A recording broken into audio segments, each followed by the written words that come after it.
Despite high global demand for skilled experts in technology and engineering, statistics from the United Nations show that women remain severely underrepresented in every region of the world in the science, technology, engineering, arts and design, and mathematics workforce.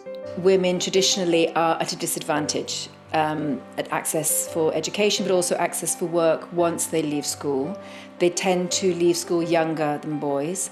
And once they get to university, although very often there are more girls studying at university in many countries in this region, far fewer of them study STEAM subjects. Teaching bias and educational culture convince girls that STEAM careers are for boys. It is essential we change this perception by developing role models and showing girls at an early age that STEAM careers are possible. No hay resolución de conflictos sin capacidad médica, sin capacidad ingenieril, sin diseño en el uso de las nuevas tecnologías. Pero no solamente eso. Naciones Unidas ha señalado el rol central que cumplen las mujeres en la resolución de conflictos. Despite the superior economic advantages of a STEAM career, research shows that girls who have not been introduced to STEAM disciplines by the end of middle school are unlikely to pursue a STEAM education and career in college. We need that gender equality, that gender balance, because for too long, females have been left behind because of the male-dominant societies that we live in. In November 2016, representative leaders in education from 7 Central American countries met for the first TeachHer workshop in Central America and the Caribbean.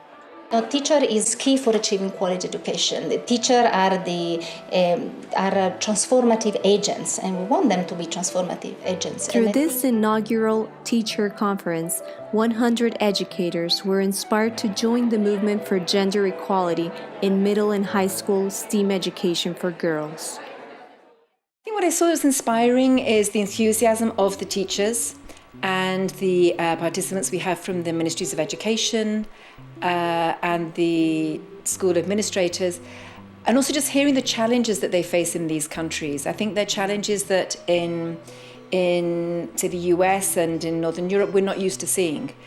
The challenges, for example, teen pregnancies that mean that girls drop out of school much younger, the pressure of family values, the needs of the family to have the girls stay home and work, and seeing that teachers have to deal with those challenges across the board and at the same time inspire girls to do well at school and to keep on studying. And the teachers are there with that passion and they bring that to their work every day. The group of teachers that we brought together in this training in Costa Rica really show all these qualities that we are looking for in teachers. So we have a big hope that this is going to have a real multiplier effect. And I'm actually convinced that everybody knows why we do it.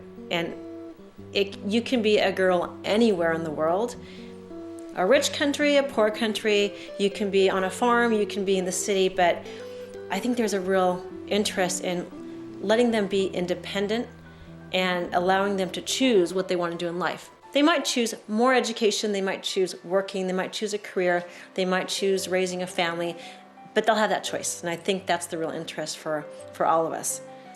And generally speaking, STEAM subject careers, people are earning more. The salaries are much higher. So as mothers, and as also members of society, they can earn much higher salaries if they stay in STEAM subjects and don't give them up at the secondary school level. We have this particular young lady. She excels a lot in physics, although she has encountered many obstacles along the way, including teachers discriminating upon her. But she has excelled, and right now she is inspiring to become an engineer. We must also address the way STEAM is being taught in schools to make sure that girls walk out of the classroom equipped with the relevant skills and that they feel confident and empowered to pursue STEAM careers.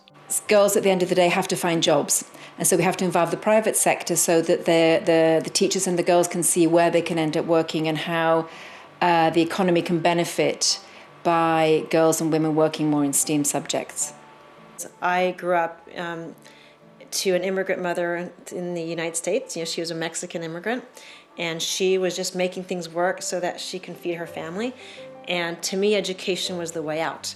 And I got myself educated, and it really gave me a power that I didn't know I could even have when I was young. And it was a power to set my own life the way I wanted to. It was a power to feed myself, feed a family. When you're in relationships and you have that power that you have of independence, it's a whole different ballgame when it comes to relationships. So I think that in all those different ways, education has really helped me. And I can see that around the world, it's going to do the same thing for all of these young girls that maybe before didn't always have the chance or the inspiration. One of the most powerful ways to achieve transformational development, end poverty, and ensure a life of dignity for all is by increasing educational outcomes for women and girls. We are aiming for a world where women's value is recognized and their contributions are welcome, where little girls can grow up in a world where their dreams and their potential are realized.